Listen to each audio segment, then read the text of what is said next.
after the things, if you guys can tell me what you guys think about it, it'll be great. After all of it. Now I lay me down to sleep. I pray to my Lord that my soul is kept. And if I die before I wake, I pray to my Lord that my soul is kept. I prayed to God last night, hoping He would hear some of my requests, that this new year I'm journeying into will be more impactful than the rest, and that all of the pain I dealt with is not wiped away but contained in a jar called the past, and that I'm able to stop chasing the things that are benefiting me in the long run. It seems like my entire life was a chase, and I was either chasing the struggle or constantly running around juggling others' feelings. And I was putting their needs before anything and caught in between the abuse and not truly loving myself. So I guess this is me making a vow to the things I'm done chasing. I'm not done chasing my dreams, so don't get it twisted, but I am done chasing the abuse I didn't sign up for. It's me holding on to friendships and relationships, knowing they weren't on the other end fighting back for me, and me striving in school with them to only fail me not once but twice with a 3.7 GPA, and me wanting the family God gave me.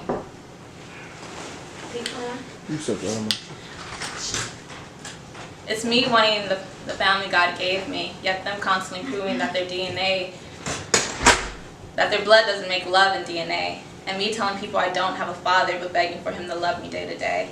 It's gotten to a point where this misery I'm chasing doesn't compare to the life I'm gaining. All they did was talk about my reaction, not realizing the trigger they pulled. And I gave no fucks, because once it comes to the end, it's just me and Christ to comprehend the life I live and the choices I made. I'm done chasing a life I no longer live. I'm ripping off a bandage and addressing the wounds with a cleanser called starting fresh, to give my peace of mind a break to refresh.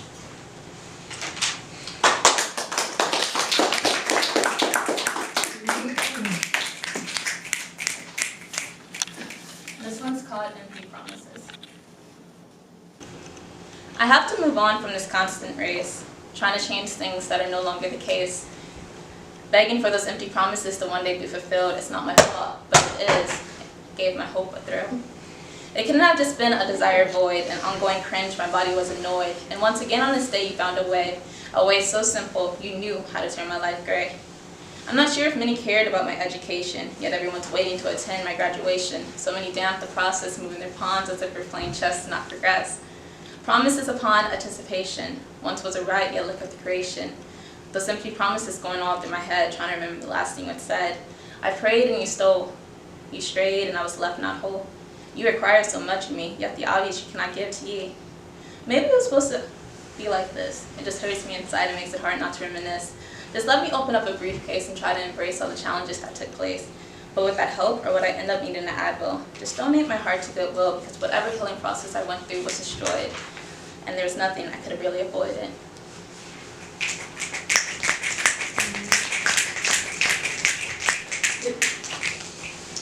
This one is called Peace of Mind. I pledge allegiance to my peace of mind, to my mental health that's more important than constantly being abused all the time. Always with the hope of someone changing for the better. It's my kindness betrayed, my heart that's enslaved, leaving my mind to always resonate with staying in character. It was easier to play the role, so instead of me wishing away the pain, I always begged for it to stay. Instead of learning from the situation, I would allow the situation to make me. Instead of putting myself first, I was last and even more at risk of being hurt. I'm learning in order to progress, I'll have to start putting myself more ahead. That the quicker I can say fuck it, can leave many words left unsaid. And waiting for others to change is like taking a laxative, yet only feeling constipated in bed. That my sanity is more important than always handing out second chances. So I'm done allowing the simplest shit to bypass, because I owe it to myself to gain my own self-respect.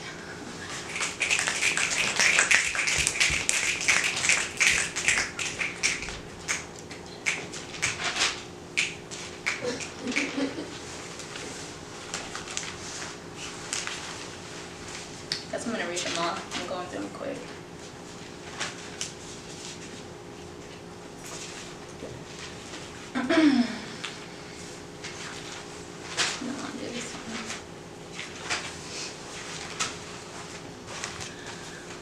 This one's called Soul Ties. I'm not going to say deep down inside it doesn't hurt me, because it does.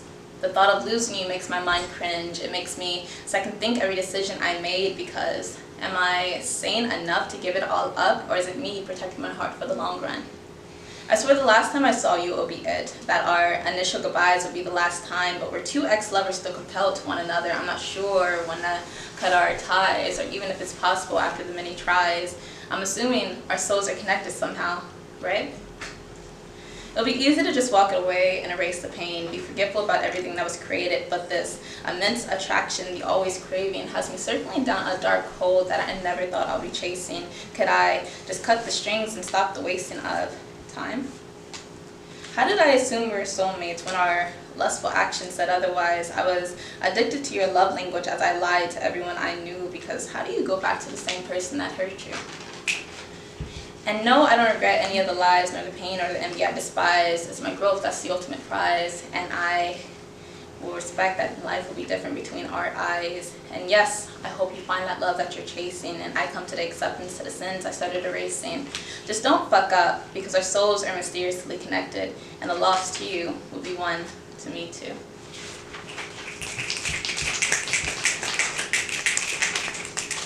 Tastes like I took medicine or something. Alright, I think this is the last one.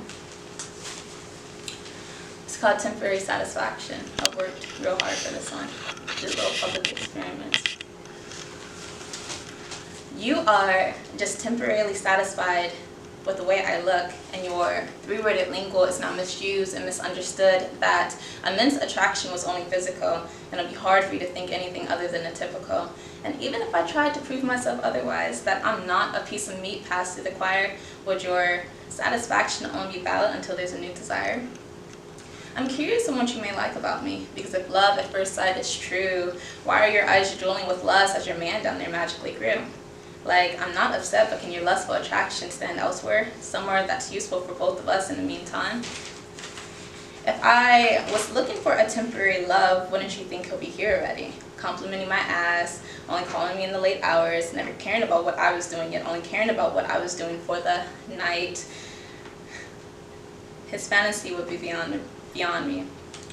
Though having a temporary love can be fun, and only having momentary feelings soon to think he's the one, shouldn't a forever instability be a constant wish? And instead of having that infatuation, you start to fall in love slowly. And instead of only caring about your own desires, you're wanting the best for both parties. And instead of saying I love you only to get in their pants or win their heart, your love is unconditional. And instead of constantly misspelling love with L-U-S-T, your actions are speaking louder. I guess it's gotten to the point of accepting the real from the fake, the lust from the love, you from me, because it's far beyond the temporary satisfaction, can't you see?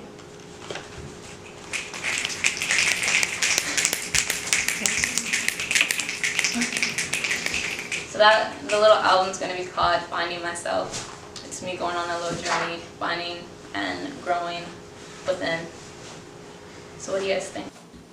I love it. I love it. Powerful.